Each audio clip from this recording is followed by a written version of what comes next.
We begin tonight with chaos and confusion for Air Canada travelers across the country. Flight attendants remain on the picket lines tonight in staunch defiance of the federal government's back-to-work order, forcing the airline to keep all planes grounded until at least tomorrow afternoon. It's very, very disappointing from our perspective, especially when it's unlawful, and the impact to our customers. I mean, obviously, people want to go someplace, business meetings. We move cargo, so we do a lot of things for the Canadian economy, and let alone move people to their vacations and seeing their loved ones. This has been devastating for our customers. The airline canceling between 500 and 600 flights today, leaving hundreds of thousands of passengers in the lurch, some stranded abroad. As of right now, Air Canada has suspended all flights up until 4 p.m. tomorrow. Both Air Canada's CEO and the Federal Industrial Relations Board have declared the strike illegal, but the union does not appear to be backing down. We're going to stay strong. We're going to stay committed to making sure that those workers can do the job that they love doing and actually be able to afford a roof over their heads, to afford caring for their families.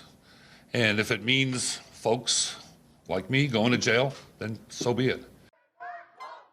It's now unclear exactly where things go from here as we wait to hear more from Jobs Minister Patty Hajdu, who ordered an end to the strike on Saturday, asking the two sides to go to binding arbitration. CTV's Josh Marano joins us live in studio with more on how all of this is impacting passengers at the Ottawa airport. Josh. Yeah, Patricia, there is definitely frustration as the strike enters its third day, but no one seemed too mad today. Travelers showing up to reschedule or cancel flights, and with no end to the strike in sight, travelers are still looking for answers.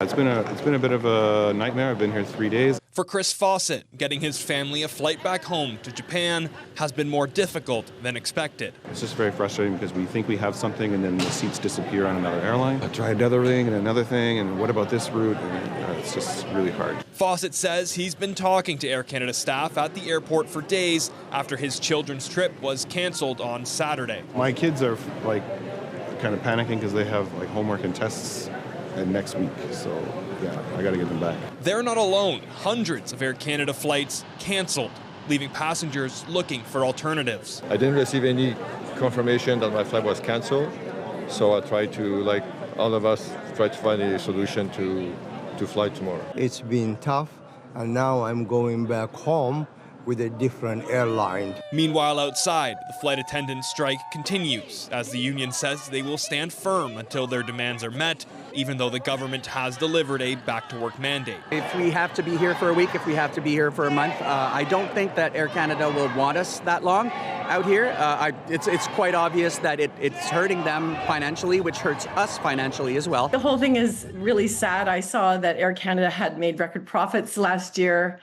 So it's a little bit disappointing to see how it's unfolding. Sandra McIntosh asking for accountability from the airline after her daughter's flight to Australia was canceled. She says they booked with another airline, and for 4 tickets, it was $11,000. They're just praying that all of that gets sorted, like they do whatever Air Canada refunds them, that the travel insurance will cover the rest. So there's a lot of unknowns financially. And after spending days at the Air Canada desk, Fawcett has a new flight booked in 2 weeks, but is hoping to find something sooner. I don't blame the flight attendants. I hope they get what they want.